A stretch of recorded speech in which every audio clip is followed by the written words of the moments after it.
Welcome back to another episode of the Old Fashioned Real Estate Show. I'm Brian Leverage. He's Jeff Wolf. That's correct. Yeah. Good job, Brian. All right, so today we're talking about something really interesting. What we're going to talk about today is why we've made a decision to refinance sub 4% rates to north of 6% rates on two of our apartment buildings and how that process has worked. And we're going to talk about that right after this.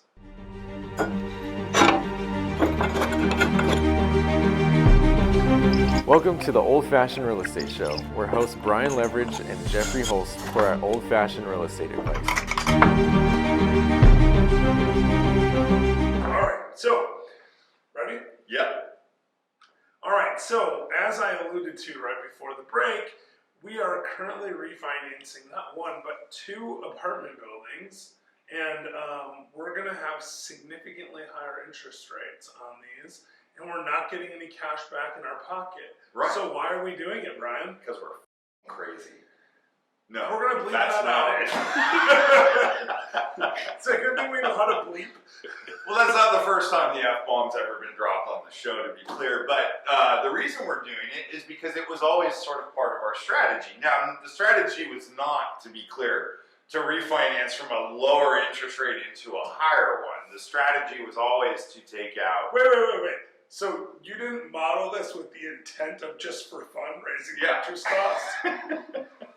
Never would have guessed. Yeah. So, but what I think you were talking about is the strategy from the beginning was, we've talked about this occasionally before, but what we call side date investing, where we have one of our partners loan money to our company, we pay them a percentage of the income, a percentage of return on their investment, and then we divide the equity between the group of us. In addition to the normal debt service, we get finance from a local bank. So effectively, for Brian and I, we're able to get into the property with very little or none of our own money in it, but we have an agreement with our other partner that at some point in the future we're going to refinance. They're going to get their money back and continue to own the equity that they own.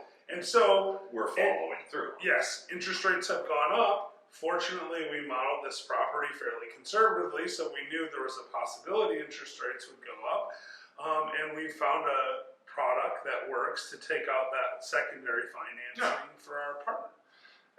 It also bears repeating here that you can never have enough lending relationships, right? And so to this point, really, in my experience, all I've ever really dealt with are community and portfolio, local banks, that is, that do the loan based on its own merits. They keep that loan on their books. They're not selling it to Fannie Mae or Freddie Mac, etc.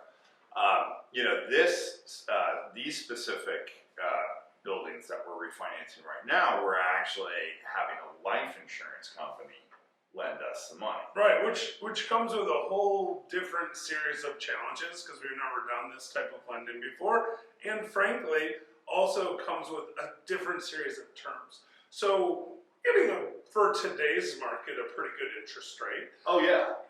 We probably couldn't even get that now if we were starting the process now because the interest rates have Which is why we need to close this, Which hopefully we'll have again, by the time this is there, all fine. But we're moving from 20-year amortization to 25. Right, so we're getting a little bit longer term, which of course lowers the payment. Yeah. Well, not a longer term, a longer amortization. The term is 5 years in this case. So and not only that, but we're paying interest only, on that loan that we, the company, carried back to the partner that put up the money, for which we get no amortization gains. Right. So we can kind of put this just to give people some idea of what we're talking about. We're talking about a 12-unit property and a 16-unit property here in the Chattanooga area.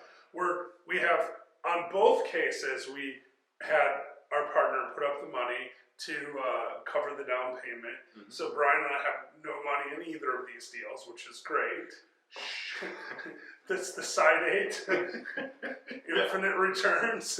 And so we have these two apartment buildings, which we have no money in, except for our partner has money in. And there's a interest only loan on each one. One is like 200 and some thousand, the other's like 150,000.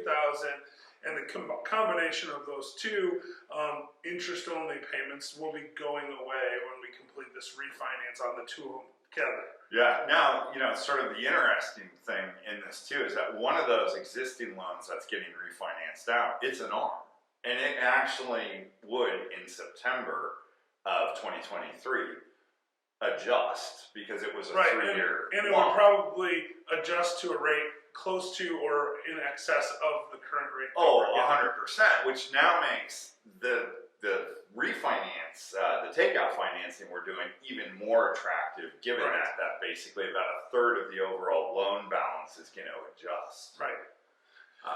So anyway, we're gonna hopefully close on this loan in the morning tomorrow and be able to pay everyone out their money and move forward with the stabilized property. And we wouldn't have been able to do this were it not for the fact that when we bought the 16-unit building, the overall gross rent was, I want to say, somewhere in the neighborhood of about $7,000 a month, give or take, and that included water and sewer. We're now right at about $16,000 a month, including water and sewer. And just to be clear, what Brian's saying is we went from like $550 a month to $1,000 a month in rent, and the reason we're able to do that is we went in, frankly, and made it into a much more attractive property than we did spend some additional money on that, but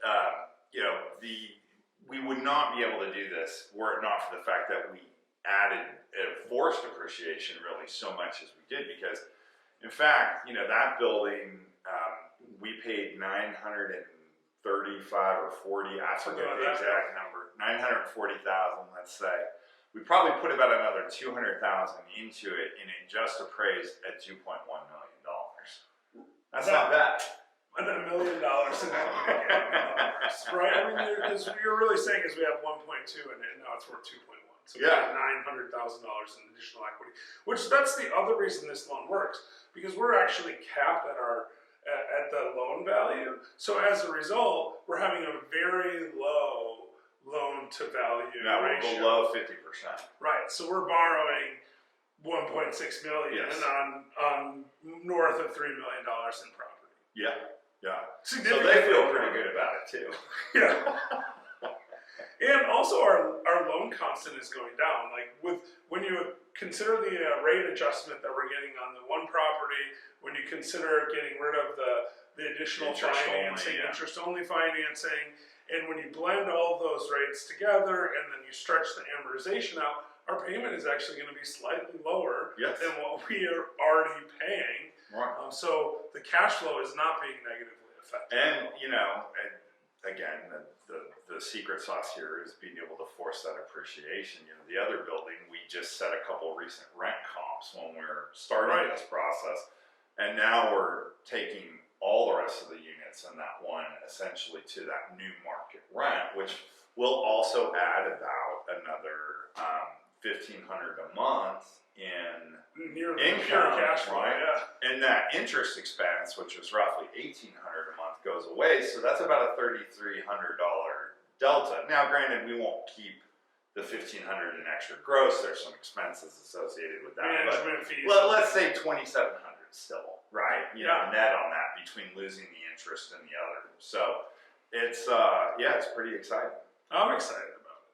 So when you're thinking about the process of getting this insurance company backed financing, how do you think it differs from, like, say, traditional bank financing? In some respects, it's a lot easier. The underwriting is a lot easier. For instance, they don't. Most banks will ask for not only all of your K-1s, but they're going to ask for the full federal return on every entity you're involved in, as well as your full personal return. That's a lot of documentation. Now, most of that stuff's transmitted. It's a lot of documentation for people like us. Yeah. Some people that wouldn't be that much. Right. Now, with the life insurance company, all they asked to look at was effectively our 1040, personal tax returns plus our personal financial and a financial statement that was significantly different. It was a Word doc. And I mean, and it was accurate, but it was just sort of a brief summation of everything. They didn't ask to look at the breakdown of your ownership interest in each property and the debt owed on each one, et cetera, et cetera. But of course, it is a lot more relationship based, and we're also dealing with a property that has a tremendous amount of equity, so they have a pretty conservative position. And we're working, this loan's being facilitated through a mortgage banker in the first place who has these relationships. We wouldn't be able to just go directly to this life insurance company and say, hey, lend us $1.6 million. I'd be like, no, that's not how this works. And let's be honest, this is also a very small loan for life insurance companies. For a long time, I always believed there was like a minimum amount that they would even consider lending. And I think as refinances have tightened up because of interest rates going up, they're getting a little bit more aggressive in that number. It used to be the common rule of thumb was if it was less than $5 million, they wouldn't even talk to you.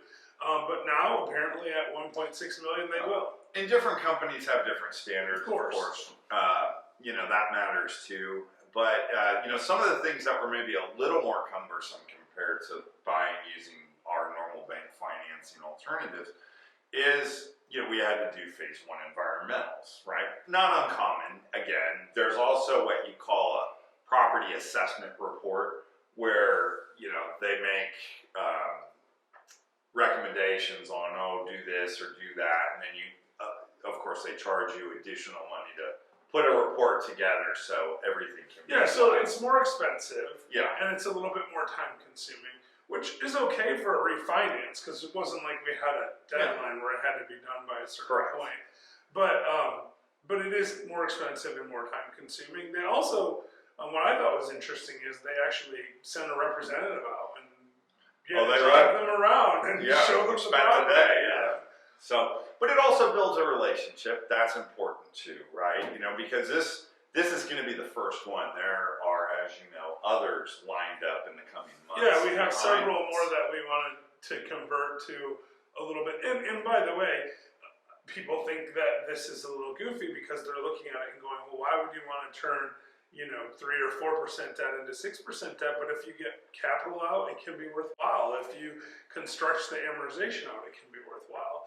And so we're looking at all of our properties constantly because I think as an economic modeling thing, every 3 to 5 years, you should either be refinancing or selling because you need to get a better return on your equity. There's the opportunity cost, like you mentioned, not least of which too is that what we do is we look for opportunities to purchase. And while it's been slower this year comparatively, there still are opportunities that come along. So taking 2 fully stabilized assets, taking the capital and then redeploying it potentially into something else and that is the thing too, right? Even though we're personally not getting cash out, our other partner is, which then frees up his capital to do another deal like this where he lends the money back to us to buy something else. Win-win. And so there's definitely an advantage there, but it fundamentally comes down to, in this particular case, that we have agreed, granted we still have time left, but we had always said as soon as it was practical, we would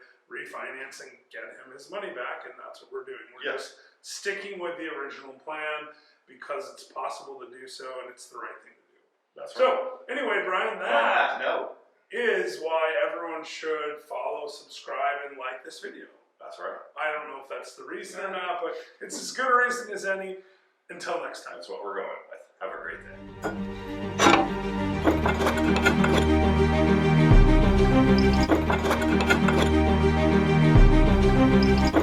day.